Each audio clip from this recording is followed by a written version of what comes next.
इसके बाद हम लोग पढ़ेंगे types of matrices. Types of matrices, तो there are many types of matrices, row matrix, column matrix, square matrix, horizontal matrix, vertical matrix, diagonal matrix, unit matrix, upper triangular matrix, lower triangular matrix. So there are many matrices. तो जो first type है वो है row matrix. Row matrix में only one row होगा, only one रो। जैसे कुछ example लिए, मैट्रिक्स A इक्वल टू 1 0 1। तो ये एक मैट्रिक्स है जिसमें सिर्फ एक ही रो है लेकिन कॉलम 3 है, ठीक है। तो इसका ऑर्डर क्या होगा, इसका ऑर्डर क्या होगा, तो 1/3। एक रो है लेकिन 3 कॉलम है, तो इसका ऑर्डर कितना होगा, 1/3।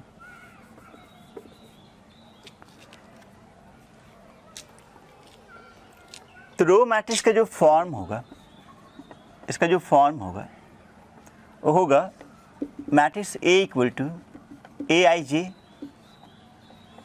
m/n। यहाँ पे m क्या है, तो नंबर ऑफ रोज। रो यहाँ पे कितना है, एक ही है।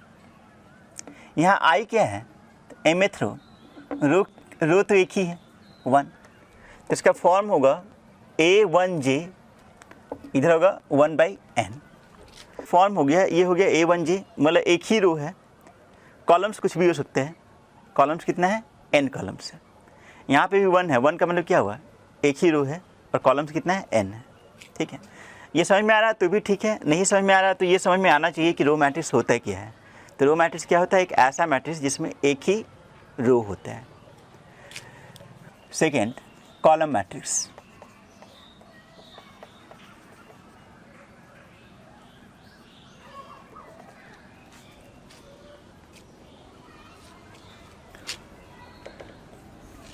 कॉलम मैट्रिक्स में ओनली वन कॉलम होगा,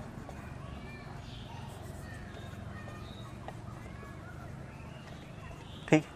फॉर एग्जाम्पल मान लो कि मैट्रिक्स A है 1 2 3 4, ठीक है। तो इसमें 4 रो है, R1 R2 R3 R4, column लेकिन एक ही है C1, ठीक है। इसका ऑर्डर क्या है, ऑर्डर होगा 4/1। ऐसा तो नहीं ना होगा कि ऑर्डर 1/4 होगा, इसका ऑर्डर क्या होगा, 4/1 होगा, ठीक है। अच्छा, एलिमेंट्स का नाम क्या क्या होगा, तो ये जो एलिमेंट्स होगा वो होगा A11। ये वाला एलिमेंट क्या होगा, A21। ये वाला एलिमेंट क्या होगा, A31। ये वाला एलिमेंट क्या होगा, A41। तो अगर हम IJ के फॉर्म में बात करें तो J कांस्टेंट है 1 के बराबर, लेकिन I सबका डिफरेंट है। यहाँ 1 है, 2 है, 3 है, 4 है, ठीक है। और ऑर्डर में भी जो m/n बोलते हैं, n 1 होगा, m कुछ भी हो सकता है, ठीक है। तो कॉलम मैट्रिक्स का जो फॉर्म होगा वो होगा matrix A equal to AI1, इधर क्या लिखेंगे, I/1, ठीक है। तो इसका फॉर्म हो गया matrix A equal to AI1 और ऑर्डर क्या है, I×1। इसका मतलब ये हुआ कि कॉलम बस एक ही होना चाहिए, ठीक है। इसके बाद दो और एग्जाम्पल लेते हैं। मान लो मैट्रिक्स A है 1 0 1 2 2 3 1 4, ठीक है। और मैट्रिक्स B है 1 2 3 4 1 2। मैट्रिक्स A का ऑर्डर क्या है, तो 2/4। मैट्रिक्स B का ऑर्डर क्या है, तो 3/2। यहाँ देखो मैट्रिक्स A कुछ ऐसा दिख रहा है, हॉरिजॉन्टल दिख रहा है, तो मैट्रिक्स A को हम बोलते हैं हॉरिजॉन्टल मैट्रिक्स, हॉरिजॉन्टल मैट्रिक्स। और यहाँ पे देखो ये कुछ वर्टिकल दिख रहा है, तो इस मैट्रिक्स को हम क्या बोलेंगे, वर्टिकल मैट्रिक्स, ठीक है। मतलब हॉरिजॉन्टल जैसा दिखे तो हॉरिजॉन्टल मैट्रिक्स, वर्टिकल जैसा दिखे तो वर्टिकल मैट्रिक्स। ठीक है, अब इनको डिफाइन कैसे करेंगे? तो नंबर 3 इज हॉरिजॉन्टल मैट्रिक्स। मान लो मैट्रिक्स ए है, AIJ m/n। ठीक है, जैसे यहाँ पे मैट्रिक्स ए है, इसका ऑर्डर है 2/4, बड़ा कौन है? 4। तो अगर m/n बोल रहे हैं तो n बड़ा है m से। तो हॉरिजॉन्टल मैट्रिक्स के लिए कंडीशन ये होगा कि n जो होगा m से बड़ा होगा, n is greater than m। ठीक है, सिमिलरली वर्टिकल मैट्रिक्स,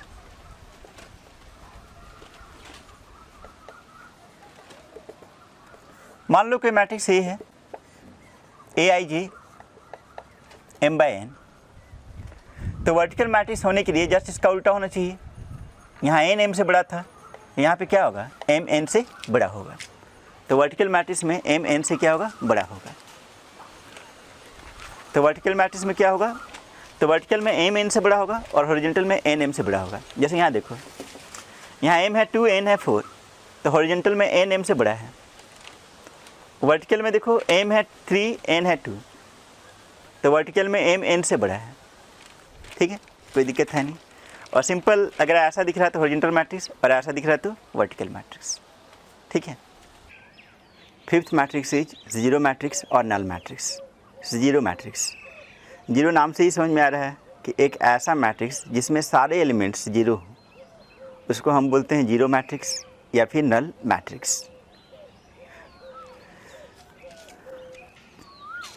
तो जीरो मैट्रिक्स एक मैट्रिक्स होता है जिसका ईच एलिमेंट क्या होता है? जीरो होता है, और इसको डिनोट करते हैं जीरो से। ओ जैसा दिखता है, ये कैपिटल ओ जैसा दिखता है। ठीक है, कुछ एग्जाम्पल,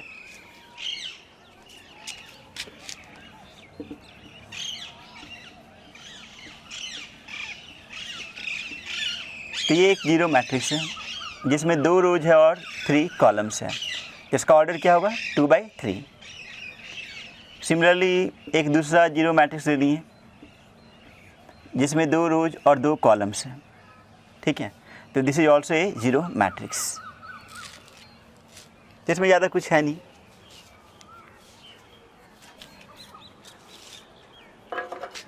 इसके बाद नेक्स्ट मैट्रिक्स है स्क्वायर मैट्रिक्स। नेक्स्ट मैट्रिक्स क्या है? Square matrix. स्क्वायर मैट्रिक्स क्या होता है? A matrix in which number of rows equal to number of columns is known as a square matrix. तो अगर किसी मैट्रिक्स में number of rows equal to number of columns हो जाए तो इस तरह के मैट्रिक्स को हम लोग बोलते हैं स्क्वायर मैट्रिक्स। तो स्क्वायर मैट्रिक्स एक ऐसा मैट्रिक्स है जिसमें number of rows equal to number of columns. मान लो कि ए एक स्क्वायर मैट्रिक्स है जिसका ऑर्डर है n/n, मतलब नंबर ऑफ रोज भी n है, नंबर ऑफ कॉलम्स भी n है। तो स्क्वायर मैट्रिक्स के केस में इसको कभी कभी n से भी डिनोट करते हैं। मतलब ऑर्डर अगर n/n है तो इसको हम लोग कभी कभी सिर्फ n से भी डिनोट करते हैं। हम ऐसा ही बोलते हैं कि ऑर्डर ऑफ स्क्वायर मैट्रिक्स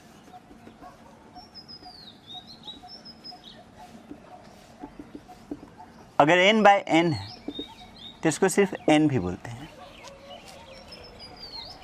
मतलब किसी स्क्वायर मैट्रिक्स का ऑर्डर अगर n/n हो जाए तो हम बोलेंगे कि उसका ऑर्डर क्या है? n है।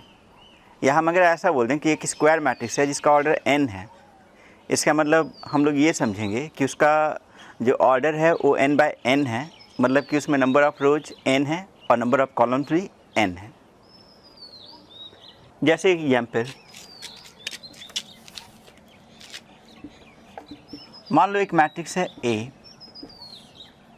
और A एक स्क्वायर मैट्रिक्स है और इसमें 3 रोज और 3 कॉलम्स हैं। ठीक है, A एक स्क्वायर मैट्रिक्स है, इसमें 3 रोज और 3 कॉलम्स हैं। तो हम ऐसा बोलेंगे कि A is a square matrix of order 3। हम क्या बोलेंगे? A is a square matrix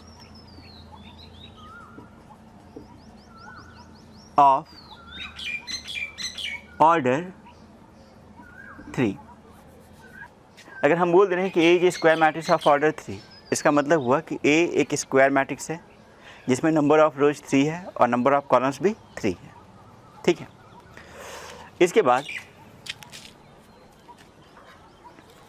इस स्क्वायर मैट्रिक्स में this is known as leading diagonal या प्रिंसिपल डायगोनल। ऐसे जो हम बनाए हैं, जो डायगोनल बनाए हैं, इसको कभी कभी बोलते हैं लीडिंग डायगोनल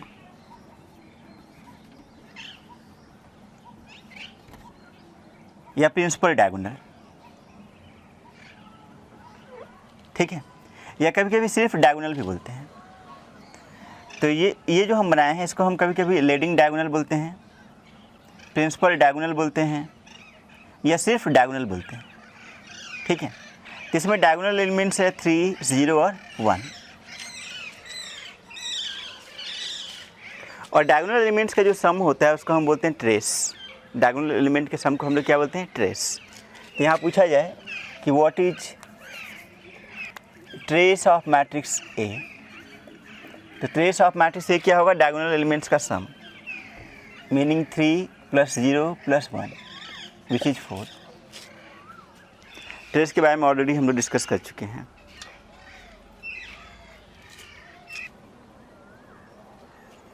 इसके बाद नेक्स्ट है डायगोनल मैट्रिक्स।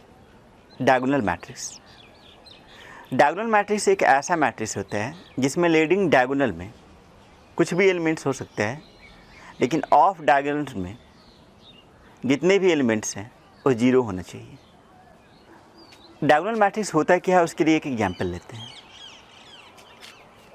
जैसे मान लो एक स्क्वायर मैट्रिक्स है ए, ठीक है, और मान लो कि इसका ऑर्डर है 3/3।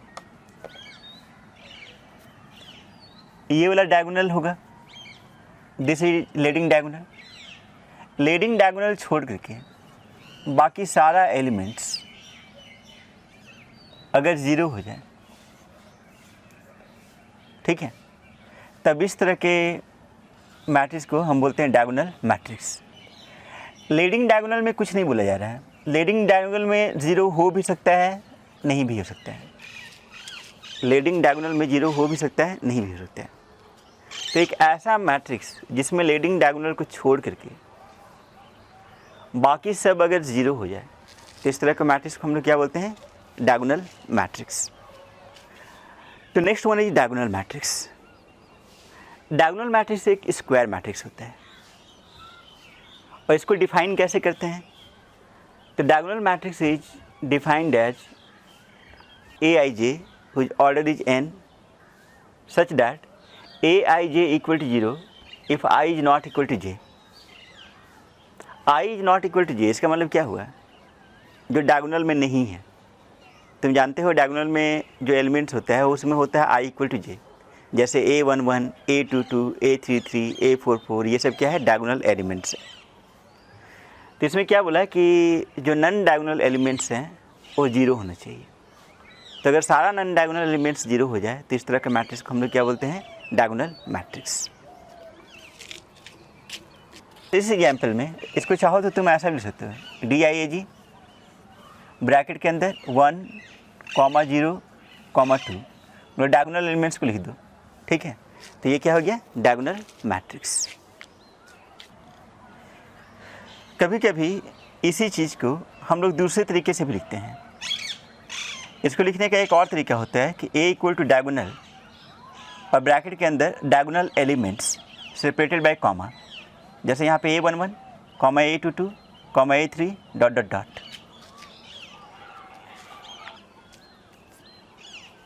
चलो एक क्वेश्चन पूछा जा रहा है। तो क्वेश्चन में ऐसा दिया हुआ है कि A एक डायगोनल मैट्रिक्स है जिसका ऑर्डर 3 है। तुम्हें बताना है इसमें maximum number of distinct elements कितना होगा। ठीक है, maximum number of distinct elements कितना होगा। तो A एक स्क्वायर मैट्रिक्स है जिसका ऑर्डर है 3। तो इसके एलिमेंट्स को हम लोग ऐसे लिख सकते हैं A11, A12, A13, A21, A22, A23, A31, A32, A33। ठीक है, तो ये तो लिखने आता है तुम लोगों को। लेकिन ये डायगोनल मैट्रिक्स है तो ये सब एलिमेंट्स क्या होगा, ऑफ डायगोनल एलिमेंट्स पक्का क्या होगा, 0। तो ऑफ डायगोनल एलिमेंट्स पक्का 0 होगा। तो इसमें हम लोग कुछ नहीं कर सकते हैं, ऑफ डायगोनल एलिमेंट्स तो पक्का 0 ही होगा, तो इसमें हम लोग कुछ नहीं कर सकते हैं। A11, A22, A33 अगर तीनों का तीनों डिस्टिंक्ट हो जाए तो यहाँ पे 3 डिफरेंट नंबर्स होंगे, और वो तीनों अगर 0 से डिस्टिंक्ट हो जाए तो 4 डिफरेंट नंबर होंगे। तो मैक्सिमम पॉसिबल डिस्टिंक्ट एलिमेंट्स कितना होगा, 4 होगा। ठीक है, तो मैक्सिमम पॉसिबल डिस्टिंक्ट एलिमेंट्स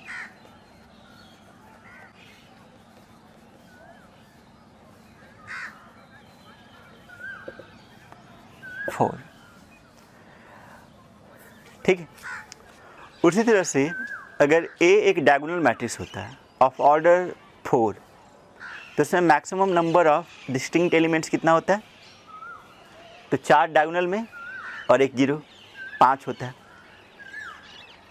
अगर एक डायगोनल मैट्रिक्स ले लें जिसका ऑर्डर 5 है तो इसमें मैक्सिमम पॉसिबल डिस्टिंक्ट एलिमेंट्स कितना होगा, तो इसमें हो जाएगा 5 + 1 मतलब कि 6।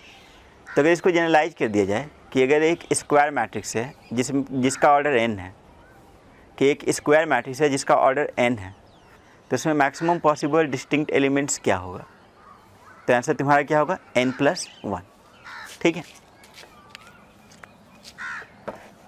हम लोग लिख लेते हैं कि maximum possible number of distinct elements in a diagonal matrix of order n is equal to n + 1। ठीक है, कि maximum possible number of distinct elements in a diagonal matrix of order n equal to n + 1। चलो एक और question करते हैं। मान लो कि A is a diagonal matrix और तुमसे पूछ दे कि इसमें मिनिमम नंबर ऑफ जीरोज कितना होना चाहिए, मिनिमम नंबर ऑफ जीरोज कितना होना चाहिए, तो ये 3 और ये 3 0 तो होना ही होना चाहिए एज पर डेफिनेशन। यहाँ पे अगर नन 0 हो जाए, ये तीनों का तीनों नन 0 हो जाए तो बस ये 6 ही बचेंगे। तो मिनिमम नंबर ऑफ जीरोज कितना होना चाहिए, 6 होना चाहिए। ठीक है, तो अगर ऑर्डर 3 है तो मिनिमम नंबर ऑफ जीरोज कितना हो गया, 6 हो गया। अगर ऑर्डर 4 हो जाए तो मिनिमम नंबर ऑफ जीरोज कितना होगा, इसको हम ऐसा ही बोल सकते हैं जिसमें टोटल नंबर ऑफ एलिमेंट्स कितना होगा, तो 9 विच इज 3 × 3, और डायगोनल एलिमेंट्स कितना है, 3। तो 9 - 3 कर दो कितना आ जाएगा, 6। अगर ये डायगोनल मैट्रिक्स ऑफ ऑर्डर 3 नहीं होता, ये डायगोनल मैट्रिक्स ऑफ ऑर्डर 4 होता है, तब मिनिमम नंबर ऑफ जीरोज कितना होता है, तो इसमें क्या होता है कि डायगोनल में कितने एलिमेंट्स होते हैं, तो 4, A11, A22, A33, A44, और टोटल एलिमेंट्स कितना होता है, तो 4 × 4 16। तो डायगोनल में 0 हो या ना हो चलेगा, लेकिन ऑफ डायगोनल में 0 होना चाहिए। ठीक है, डायगोनल में 0 हो या ना हो चलेगा, लेकिन ऑफ डायगोनल में क्या होना चाहिए, 0 होना चाहिए। तो इसमें मिनिमम नंबर ऑफ जीरोज कितना होगा, तो 16 - 4 which is 12।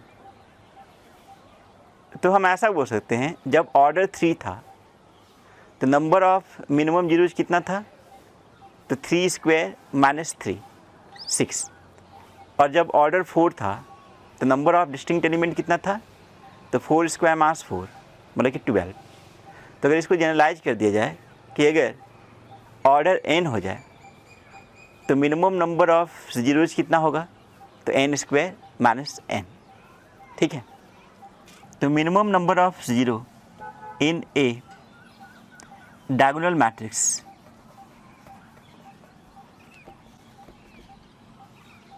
Equal to n² - n। ठीक है, देखो तुम ऐसे भी समझ सकते हो कि मान लो कि ए एक स्क्वायर मैट्रिक्स है ऑफ ऑर्डर n, तो इसमें टोटल नंबर ऑफ एलिमेंट्स कितना होगा n स्क्वायर, और डायगोनल एलिमेंट्स कितना होगा n, डायगोनल एलिमेंट्स कितना होगा n। तो n स्क्वायर से n को अगर माइनस कर दो तो इसमें तो पक्का जीरो होना ही चाहिए। डायगोनल एलिमेंट्स जीरो हो या ना हो तो भी चलेगा। तो मिनिमम नंबर ऑफ जीरोज कितना हो गया n स्क्वायर माइनस n। ठीक है। Next matrix is scalar matrix. Scalar matrix क्या होता है वो देखते हैं। तो स्केलर मैट्रिक्स एक डायगोनल मैट्रिक्स होता है। डायगोनल मैट्रिक्स बोलने का मतलब एक स्क्वायर मैट्रिक्स जिसमें ऑफ डायगोनल एलिमेंट्स क्या होना चाहिए, जीरो होना चाहिए। एज वेल एज इसमें जो डायगोनल एलिमेंट्स होते हैं, सारा डायगोनल एलिमेंट्स एक ही होते हैं, डिफरेंट नहीं होते। जैसे कुछ एग्जाम्पल, मान लो कि ए एक डायगोनल मैट्रिक्स है सच दैट कि डायगोनल एलिमेंट्स आर सेम, सारा का सारा डायगोनल एलिमेंट सेम हो। ठीक है। और ऑफ डायगोनल एलिमेंट्स ऑब्वियसली क्या हो जाए, जीरो। तो इस तरह का मैट्रिक्स को हम लोग क्या बोलते हैं, स्केलर मैट्रिक्स। ठीक है। तो स्केलर मैट्रिक्स एक डायगोनल मैट्रिक्स होता है जिसमें सारा डायगोनल एलिमेंट्स एक ही होते हैं, डिफर नहीं करते हैं। ठीक है। तो अगर ऐसा हो जाए तो इस तरह के मैट्रिक्स को हम लोग क्या बोलेंगे, स्केलर मैट्रिक्स। अब इसका टेक्निकल डेफिनेशन, तो स्केलर मैट्रिक्स को हम ऐसे डिफाइन करेंगे, this is a diagonal matrix.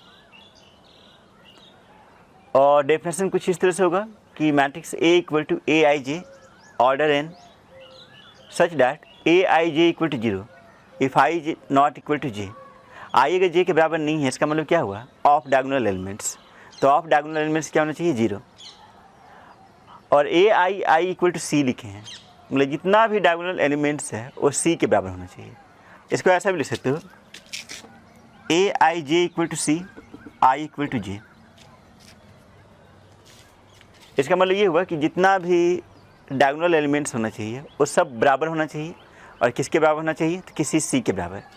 जैसे यहाँ पे सी क्या है, 2 है। ठीक है। तो this is a scalar matrix.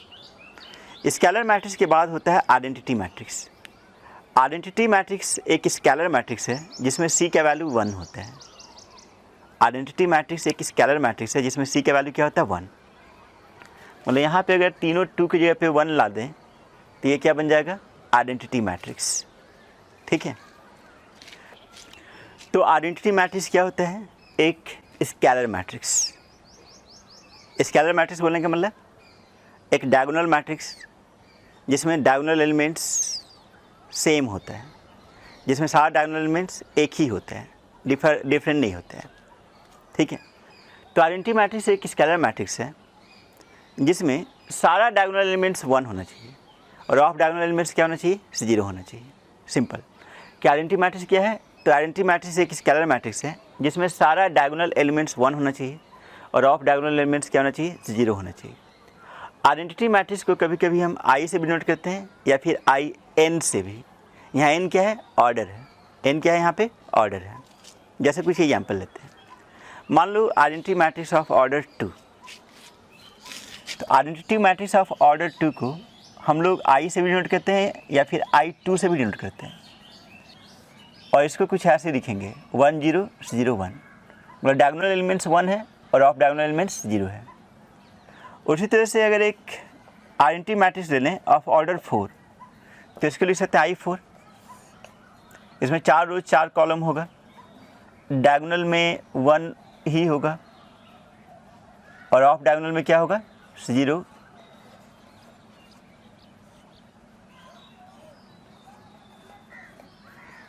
ठीक है। तो this is identity matrix of order 4। ठीक है। इसके बाद और भी मैट्रिसेस हैं like upper triangular matrix, lower triangular matrix, वो सब हम लोग बाद में पढ़ेंगे। अभी इतना ही दिमाग में रखो, इससे ज़्यादा भी नहीं पढ़ा रहे हैं क्योंकि ये वो ज़्यादा हो जाएगा। ठीक है।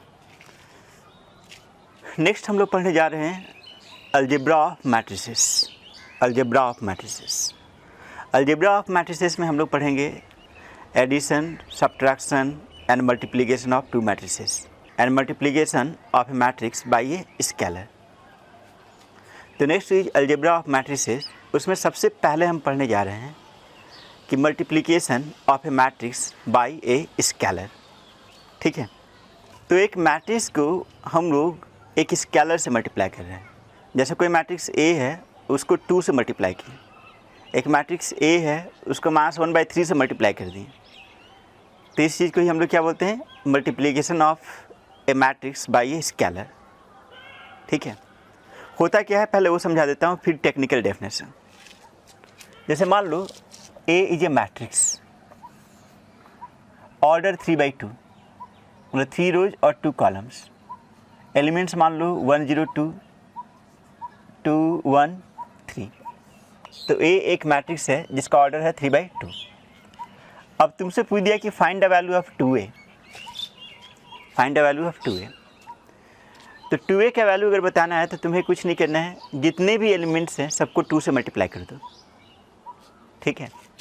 तो 2a का वैल्यू क्या होगा, तो यहाँ पे 1 को 2 से मल्टीप्लाई कर दो, 2 को 2 से मल्टीप्लाई कर दो, 4, 0 को 2 से मल्टीप्लाई कर दो, 0, 1 को 2 से मल्टीप्लाई कर दो, 2 को 2 से मल्टीप्लाई कर दो, 4, और 3 को 2 से मल्टीप्लाई कर दो, 6। ठीक है। अगर उसी तरह से तुमसे पूछ दे कि फाइंड -a पता है, -a बताना है। -a बोलने का मतलब ये हुआ कि a को -1 से मल्टीप्लाई करना है। फाइंड -a, इसका मतलब ये हुआ कि a को -1 से मल्टीप्लाई करना है। ठीक है। तो -a किसके बराबर होगा, तो a में जितना भी एलिमेंट्स है सबको -1 से मल्टीप्लाई कर दो। तो -1 से मल्टीप्लाई करने के बाद क्या मिलेगा, -1 -2, 0 -1 -2 -3। ठीक है। उसी तरह से अगर तुमसे पूछ दे कि find the value of half A, ठीक है, तो हाफ ए बोलने का मतलब ये हुआ कि ए में जितना भी एलिमेंट्स है सबको 1/2 से मल्टीप्लाई कर दो। तो क्या मिलेगा, तो half into 1 half into 2 1, half into 0 0, half into 1 half into 2 1, half into 3, तो 3/2, 3/2। ठीक है। ठीक है, एग्जाम्पल तो समझ में आ गया। अब इसका टेक्निकल डेफिनेशन होता क्या है भाई, तो मान लो ए एक मैट्रिक्स है which is represented by Aij, और इसका ऑर्डर है m/n। ठीक है। और तुमसे पूछ दिया कि find the value of k into A, where k is a scalar. तो k हो जाएगा कि जितना भी एलिमेंट्स है, a का जितना भी एलिमेंट्स है सबको k से मल्टीप्लाई कर दो। तो अगर मैट्रिक्स A है Aij m/n, तो A को अगर k से मल्टीप्लाई कर दें वो मिल जाएगा Kaij m/n, मतलब इसमें सारा एलिमेंट्स k से मल्टीप्लाई हो जाएगा। ठीक है। तो इसमें ज़्यादा कुछ है नहीं। अब इसके बाद हम लोग एडिशन और सब्ट्रैक्शन पढ़ सकते हैं। एडिशन और सब्ट्रैक्शन के पहले हम लोग पढ़ेंगे कंपेरेबल मैट्रिसेस। अगर दो मैट्रिक्स का ऑर्डर इक्वल हो जाए then they are said to be comparable matrices. अगर दो मैट्रिसेस का ऑर्डर सेम हो जाए तब हम उसे क्या बोलेंगे, कंपेरेबल मैट्रिसेस। जैसे मान लो मैट्रिक्स A है जिसका ऑर्डर है 3/2, मैट्रिक्स B है उसका ऑर्डर है 2/3, और मैट्रिक्स C है उसका ऑर्डर है 3/2। तो A और C कंपेरेबल है। A और C क्या होगा, कंपेरेबल होगा। फिर से मैं लिख दे रहा हूँ। मान लो कि मैट्रिक्स A है जिसका ऑर्डर है 3/2, मैट्रिक्स B है इसका ऑर्डर है 2/3, और मैट्रिक्स C है जिसका ऑर्डर है 3/2।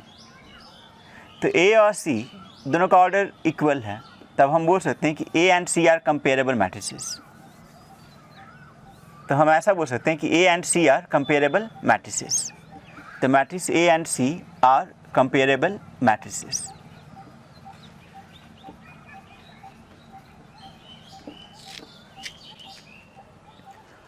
अगर दो कंपेरेबल मैट्रिसेस हों तो we can add them as well as subtract them. अगर दो कंपेरेबल मैट्रिसेस हैं तो हम लोग क्या कर सकते हैं, दोनों मैट्रिसेस को ऐड भी कर सकते हैं और सब्ट्रैक्ट भी कर सकते हैं।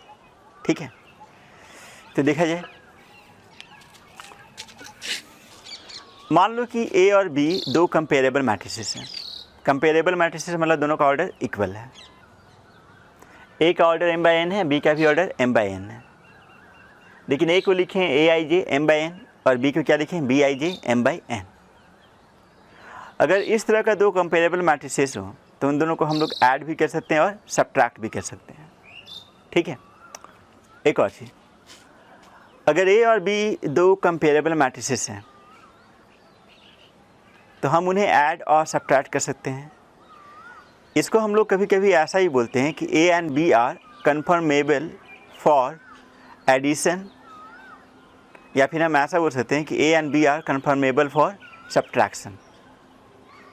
तो अगर दो मैट्रिसेस को ऐड या सब्ट्रैक्ट कर सकते हैं, मतलब कि दोनों का ऑर्डर्स इक्वल है, तो हम ऐसा बोलेंगे कि A and B are confirmable for addition और सब्ट्रैक्शन। ठीक है, तो हम ऐसा बोलेंगे कि A and B are confirmable for addition और सब्ट्रैक्शन। ठीक है, एक वर्ड यूज कर रहे हैं कन्फर्मेबल। कन्फर्मेबल फॉर एडिशन और सब्ट्रैक्शन कब होगा, जब दो मैट्रिसेस का ऑर्डर क्या हो जाए, इक्वल हो जाए। ठीक है, तो एडिशन और सब्ट्रैक्शन शुरू करने के पहले एक सिंपल एग्जांपल देखते हैं। मान लो कि A and B are two matrices of same order. जैसे मान लो मैट्रिक्स ए है 1 0 1 2 -1 2 और मैट्रिक्स बी है 2 0 1 -2 1 -2। ठीक है, तो ए और बी दोनों का ऑर्डर सेम है, मतलब दोनों कंपेरेबल मैट्रिसेस है। अगर दो कंपेरेबल मैट्रिसेस हो जाए तो उन दोनों को हम ऐड भी कर सकते हैं और सब्ट्रैक्ट भी कर सकते हैं। तो मान लो कि ए और बी को ऐड कर दिए, तो ए और बी को ऐड करने के बाद में क्या मिलेगा, तो अगर ए और बी को ऐड करना चाहते हो तो हम लोग को कुछ नहीं करना है, करस्पॉन्डिंग एलिमेंट्स को ऐड कर देना है। मतलब 1 के साथ 2 को ऐड कर देना है, 0 के साथ 0 को ऐड कर देना है, 1 के साथ 1 को ऐड कर देना है, 2 के साथ -2 को ऐड कर देना है, एंड सो ऑन। तो 1 + 2 कितना हो गया 3, 0 + 0 0, 1 + 1 2, 2 + -2 0, -1 + 1 0, 2 + -2 0। मान लो a + b c है, बस मान ली कि c एक मैट्रिक्स है जो कि a + b के बराबर है। उसी तरह से एक नया मैट्रिक्स लिए d, और d है a - b, a - b। तो a - b के लिए क्या करो कि करस्पॉन्डिंग एलिमेंट्स को सब्ट्रैक्ट कर लो। जैसे 1 से 2 को माइनस कर दो तो 1 - 2 क्या मिलेगा, -1। 0 से 0 को माइनस कर दो तो 0 मिलेगा, 1 से 1 को माइनस कर दो 0 मिलेगा, 2 से -2 को माइनस कर दो तो 2 - -2 4, -1 से 1 को माइनस करो -2, 2 से -2 को माइनस करो तो 2 - -2 4। ठीक है, तो D हो गया a - b। अब हम लोग मैट्रिक्स एडिशन और सब्ट्रैक्शन को टेक्निकली डिफाइन कर सकते हैं। ठीक है, मान लो कि a और b दो कंपेरेबल मैट्रिसेस हैं। कंपेरेबल मैट्रिसेस मतलब दोनों का ऑर्डर इक्वल है। a का ऑर्डर m/n है, b का भी ऑर्डर m/n है, लेकिन a को लिखें aij m/n और b को क्या लिखें bij m/n। अब हम एडिशन पढ़ेंगे।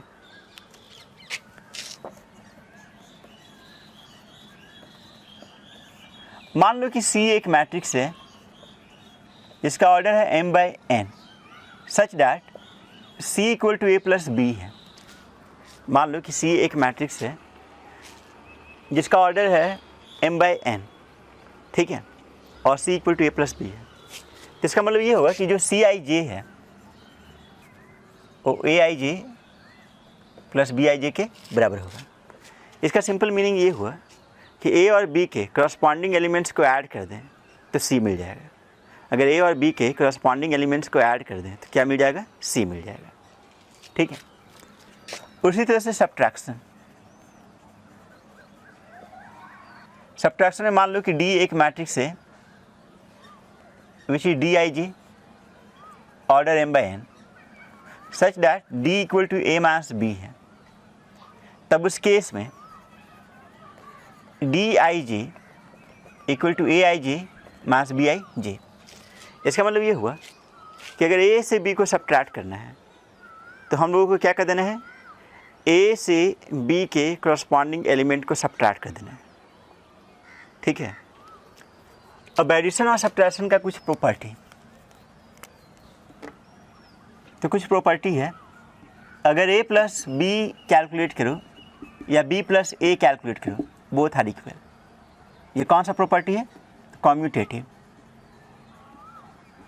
Commutative property. इसके बाद a प्लस ब्रैकेट के अंदर b प्लस सी, मतलब पहले b प्लस सी कर लो फिर a को ऐड करो, या फिर ऐसे कर दो a प्लस बी ब्रैकेट के अंदर c बाहर, मतलब a और b को पहले ऐड करो फिर c को ऐड करो तो दोनों बराबर होते हैं। ये कौन सा लॉ है, तो दिस इज एसोसिएटिव लॉ। ठीक है। इसके बाद अगर a के साथ माइनस a को ऐड कर लो क्या मिलेगा, 0। a को अगर माइनस a के साथ ऐड कर दो तो मिलेगा 0। तो हम ऐसा बोलते हैं कि minus a is additive inverse of a।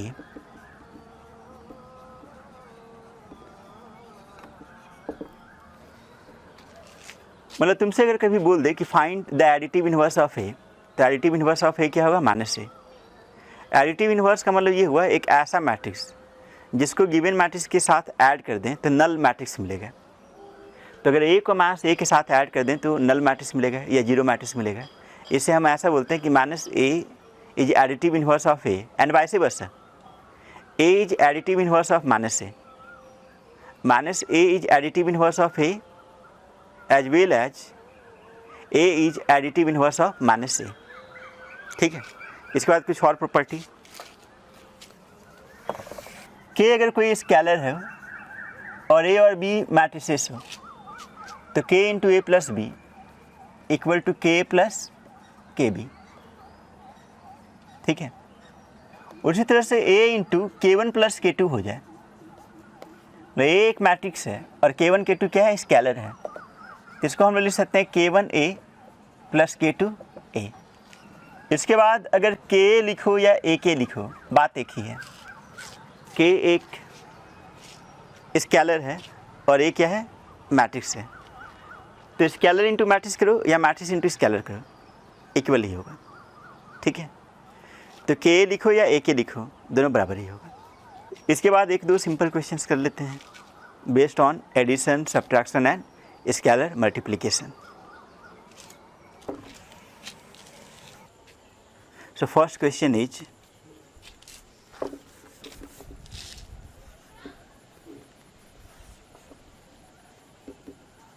sin square x cos square x cos square x sin square x plus cos square x sin square x sin square x cos square x। ठीक है। तो इस problem में क्या दिया हुआ है, तो इस प्रॉब्लम में दो मैट्रिक्स है, दोनों को ऐड करना है। तो एडिशन तो बड़ा आसान है, करस्पॉन्डिंग एलिमेंट्स को ऐड कर लो, अपने आप हो जाएगा। ठीक है। तो इसको हम लोग लिख सकते हैं sine square X plus cos square X, फिर cos square X plus sine square X, फिर cos square X plus sine square X, फिर sine square X plus cos square X. और तुम लोग जानते होगे ट्रिग्नोमेट्री से sine square X plus cos square X 1 होता है। ट्रिग्नोमेट्री से sine square X plus cos square X क्या होता है, 1। तो दिस इज 1। ये भी तो वही चीज़ है, cos square X plus sine square x बोलो या sign square X plus cos square x बोलो, बात तो एक ही है। तो this is also 1, this is also 1, this is also 1। तो अल्टीमेटली क्या मिला, 1 1 1 1। ठीक है। इसके बाद नेक्स्ट प्रॉब्लम में दिया हुआ है कॉस थीटा इंटू मैट्रिक्स के अंदर cos theta sine theta minus sine theta cos theta plus sine theta into matrix के अंदर sine theta minus cos theta sine theta.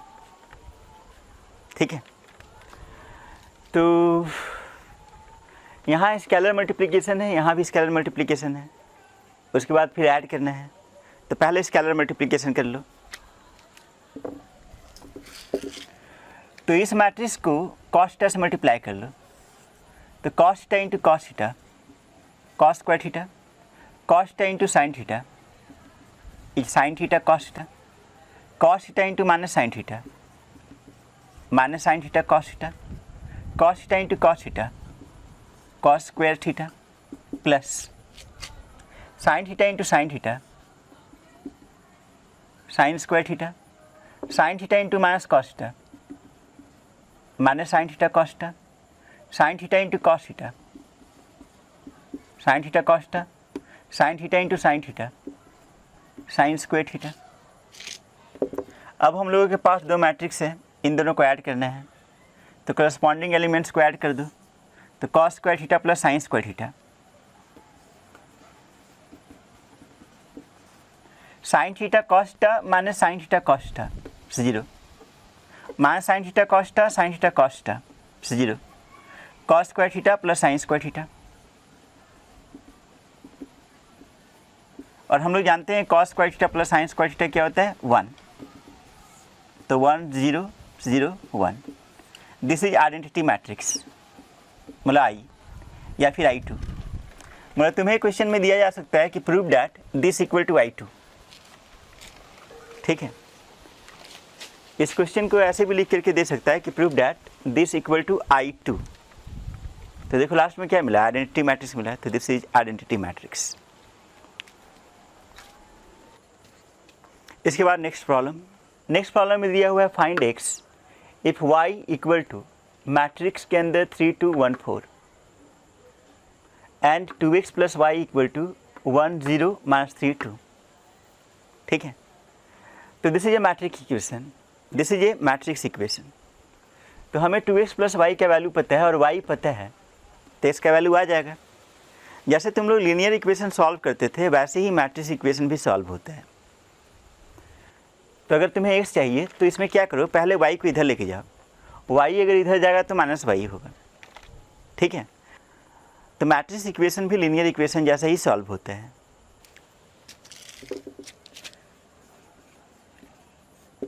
तो 2x plus Y is this. तो 2x इक्वल टू क्या होगा, तो 1 0 माइनस 3 2 ये वाला मैट्रिक्स माइनस वाई। ठीक है, अब y का वैल्यू डाल दो। तो 1 0 माइनस 3 2 माइनस y का वैल्यू क्या है 3 2 1 4। ठीक है, अब इसको सिंप्लीफाई करो। तो 1 minus 3 minus 2 0 minus 2 minus 2 minus 3 minus 1 minus 4 2 minus 4 minus 2। तो ये किसके बराबर है, 2x के बराबर है। This is equal to 2x। तो x क्या होगा, अगर x चाहिए तो 2 इधर ले जाना पड़ेगा। तो x इक्वल टू क्या होगा 1/2 into minus 2 minus 2 minus 4 minus 2। अब इस मैट्रिक्स को 1/2 से मल्टीप्लाई कर लो। तो 1/2 into minus 2 minus 1 1/2 into minus 2 minus 1 1/2 into minus 4 minus 2 1/2 into minus 2 minus 1। तो इसलिए x equal to minus 1 minus 1 minus 2 minus 1। ठीक है, तो इस क्वेश्चन में कुछ था नहीं, जैसे लीनियर इक्वेशन को हम लोग सॉल्व करते हैं वैसे ही सॉल्व कर दिए। ठीक है, नेक्स्ट प्रॉब्लम में एक मैट्रिक्स इक्वेशन है। इसमें दिया हुआ है 3xy zw equal to x 6 minus 1 2w plus 4x plus y z plus w 3। Find x y z w। ठीक है, तो सबसे पहले इसको सिंप्लीफाई कर लो। तो LHS में 3 से मल्टीप्लाई कर लो। तो 3x 3y 3z 3W। RHS में इन दोनों को ऐड कर लो तो 4 + x, 6 + x + y -1 + z + w, 2w + 3। ठीक है, अब ये दोनों मैट्रिक्स इक्वल है, तो दोनों मैट्रिक्स इक्वल है तो करस्पॉन्डिंग एलिमेंट इक्वल होना चाहिए। तो हम लोग लिख सकते हैं 3x = 4 + x, 3y = 6 + x + y, 3z = -1 + z + w, और 3w = 2w + 3। अब फर्स्ट इक्वेशन को सॉल्व करो, इस x को इधर ले आओ तो 3x - x = 2x, तो 2x = 4, 2x = 4 मतलब x = 2। अब इस x का वैल्यू यहाँ डाल दो, तो अगर x का वैल्यू 2 डाल दो तो 6 + 2 8, और इस y को इधर ले आओ तो 3y - y 2y, तो 2y = 8, तो y = क्या मिलेगा 4। ठीक है,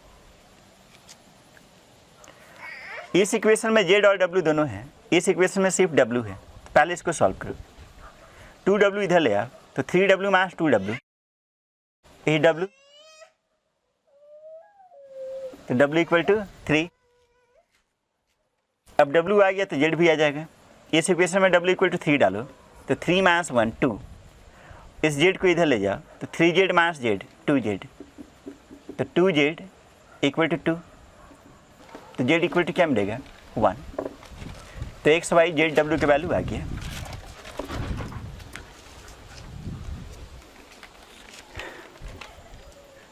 इसके बाद नेक्स्ट प्रॉब्लम, इस प्रॉब्लम में दो मैट्रिक्स इक्वेशन है। पहला मैट्रिक्स इक्वेशन है x + y = 4 0 2 4, और दूसरा मैट्रिक्स इक्वेशन है 2x + 3y = 8 1 2 3। तो फाइंड x एंड y,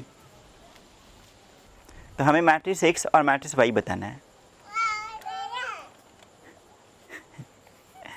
तो इसको कैसे सॉल्व करेंगे?